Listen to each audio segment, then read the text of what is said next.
winner He's here. of American Idol is David Cook.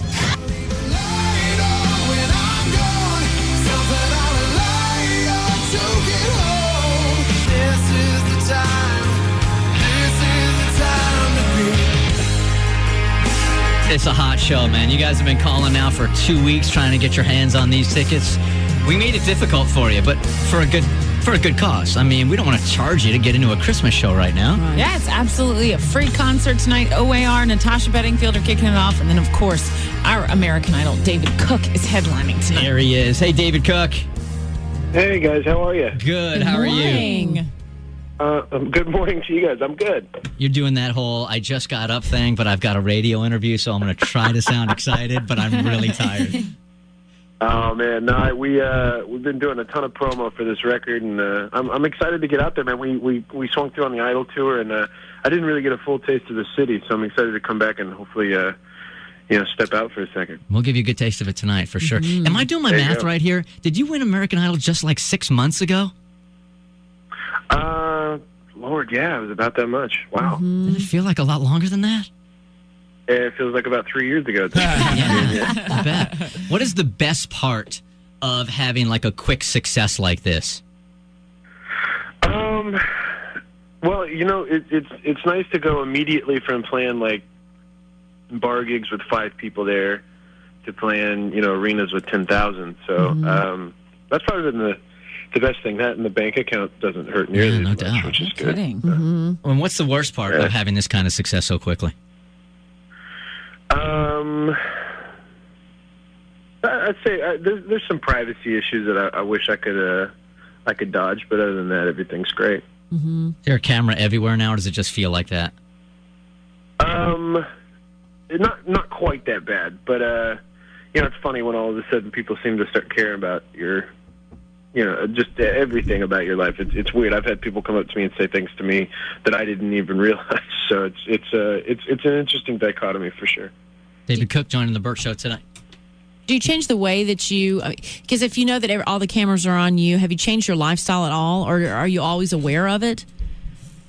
I mean, you have to be aware of it, but I get to do, what I love to do for a living. I get to put out a record, and I get to tour, and I get to play all these different places, and so it kind of comes with the territory a little bit. But at the end of the day, I'm just completely stoked to be where I'm at in my life.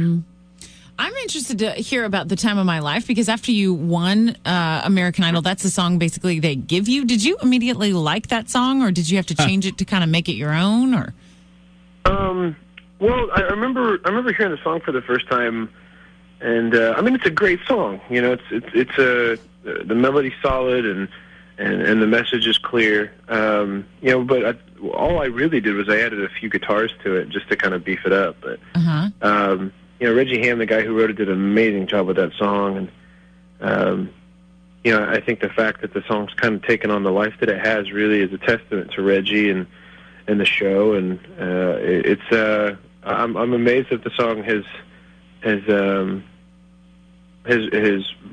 really sustained the way it has. I mean, 6 months later, it's still around, so I think it's great. Do you enjoy listening to your own music, or are you too critical to really enjoy it? I'm too critical to enjoy it. Yeah. I think I'm always going to be the one that thinks every song could have been better. So, but to be fair, I mean, we had, I think, 3 months to do this record, and I think this record's great. To put out a record of this caliber, I think, given the time frame that we had, I think that's, my hat's off to everybody involved with this record. So I'm excited to get out and play it for you guys. Can you take us back to the not the last night of American Idol, but the night before? And it's the final performances, and it's when Simon came down on you for doing The World I Know, and that was the very last song, wasn't it? Yeah, that was my last song as a contestant. Yeah. So as you walk off the stage, Simon said that probably wasn't the right song for you, and then you have to you probably do a bunch of interviews, and then at some point you go home and you lie down in bed. Is it a sense of relief that it's completely over? Or is it so much anxiety that you don't sleep a wink?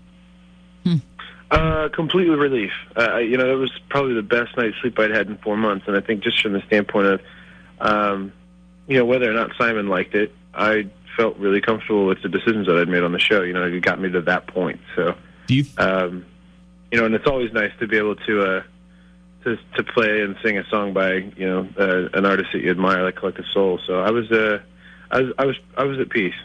Do you think that any of the criticism that Simon gives is intentional to rally fan support? Because that was, some of the we always think that. Some of the message boards popped up and said, "Well, you know what? Simon gave him grief, so people jump behind him." I don't think so. I can't see the show or anybody associated with the show trying to be that manipulative. I think Simon was just being honest in the moment, which is all I've ever really known Simon to be. So, I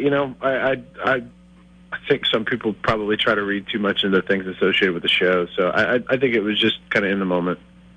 David, I'm curious about the orange wristband that you wore since the top 12 weeks supporting that 7-year-old fan, Lindsay Rose, with leukemia. I'm curious, how did the connection with that fan start, and how is she doing now, and are you keeping up with her?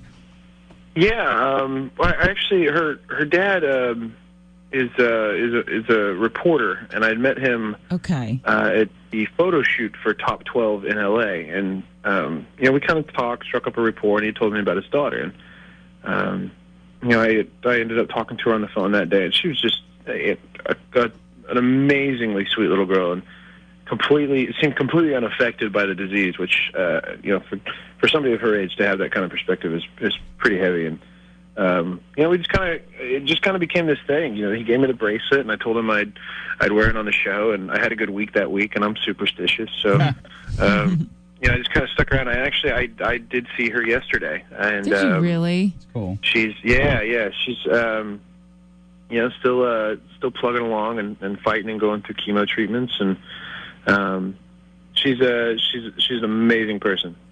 Good for you. I just think it's cool that you've taken the time out of your, crazy life and all this new fame and success, and that you're still in touch with her. I think that's really awesome. Oh, well, thank you. I think, she makes it very easy. I love what this gig has given me, and one of the things that it's given me is the ability to meet a ton of cool people like her and her dad. So, it's easy to keep in touch with people like that. Well, man, we're expecting a rockin' night tonight. People have been pumped about this thing for a couple of weeks now. It's our Christmas show, free Christmas show with Natasha Bedingfield and OAR. And we're going to make sure you have a good time tonight. I promise you that. I love it, man. I can't wait. You talk about being superstitious. What are you going to do right before you walk out on stage tonight?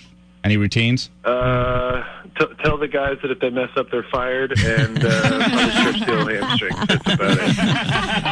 And what about bringing a date? Say what? I was going to say, what about bringing a date? Any chance we'll see Kimberly Caldwell tonight? No, not tonight. She's back in L.A. Okay. So you guys are still hanging out with each other? Yeah.